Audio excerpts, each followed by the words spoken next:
有人说它是有史以来最吓人的恐怖片，还拿出了观众的心跳次数来证实这个说法。今天咱们就来盘一盘这个电影，看看有没有让大家心动的感觉。故事开始，大山曾经是个非常有名的犯罪小说作家，但后来的作品一直反响平平。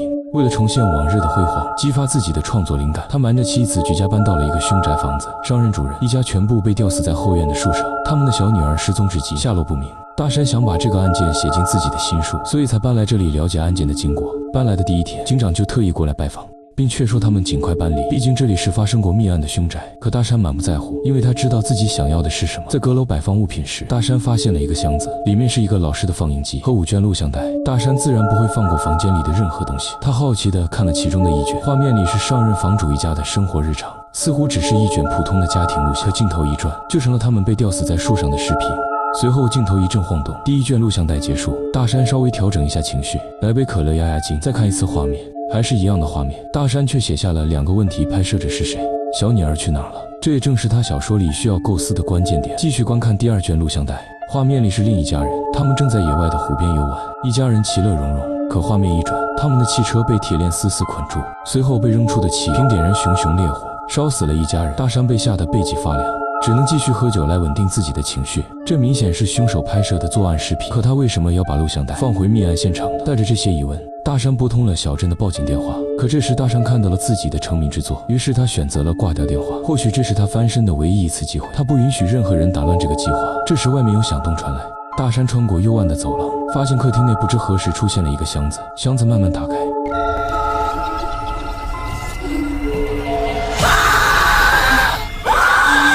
原来是他的儿子又犯了夜游症的老毛病，好在有惊无险。这时大山愧疚地想向妻子坦白凶宅的事儿，话到嘴边又被怨了回去。第2天，妻子带2个孩子去新学校适应环境，大山打开了第3卷录像带，画面里的一家人正在泳池边嬉戏打闹，看来是一个不错的休闲假日。可画面一转，几个人被捆在折叠床上，被依次拉下泳池淹死。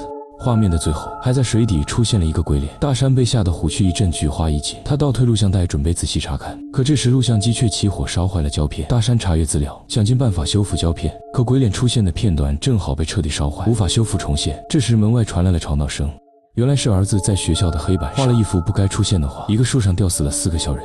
妻子认为是大山没有锁好工作室，让孩子看到了关于命案的照片，这让大山顿时焦头烂额，不知所措。这晚大山播放了第4卷录像，但镜头一直在昏暗的房间内来回走动。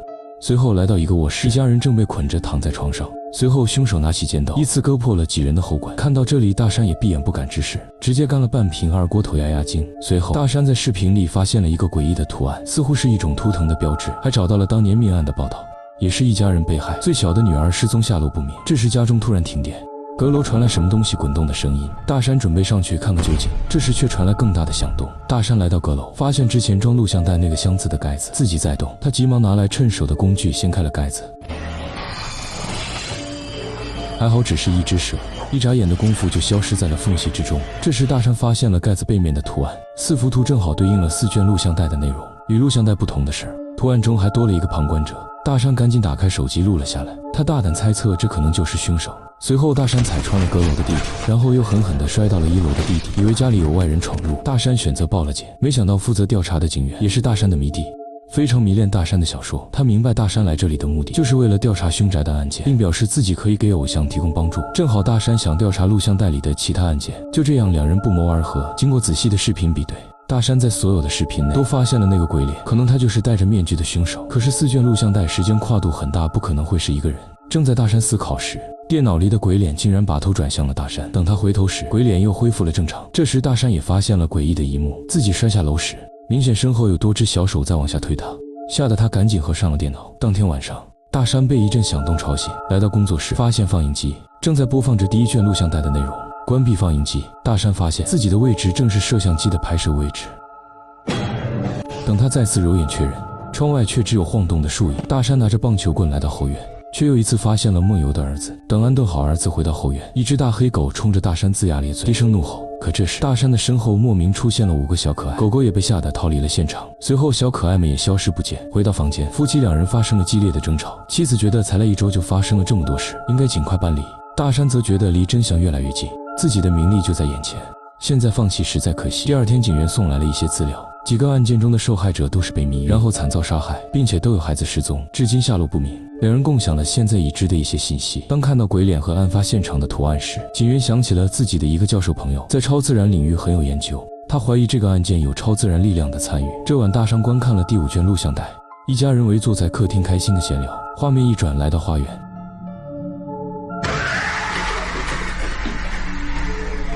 大山赶紧抽口烟卷压压惊。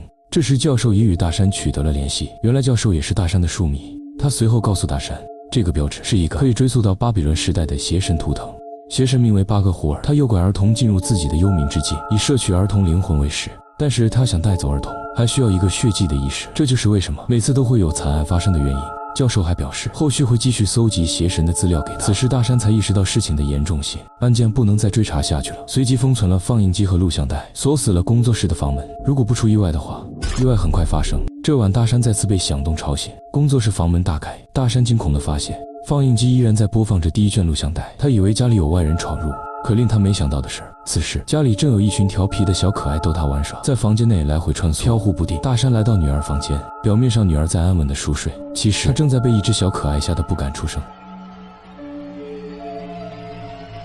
第2天，女儿的房间里就出现了这样的画面，这时妻子才知道了这里就是案发的凶宅。夫妻2人再次发生激烈的争吵，最终不欢而散。这晚大山再次听到了放映机的声音，可工作室空空如也。他循着声音来到了阁楼，探出了头。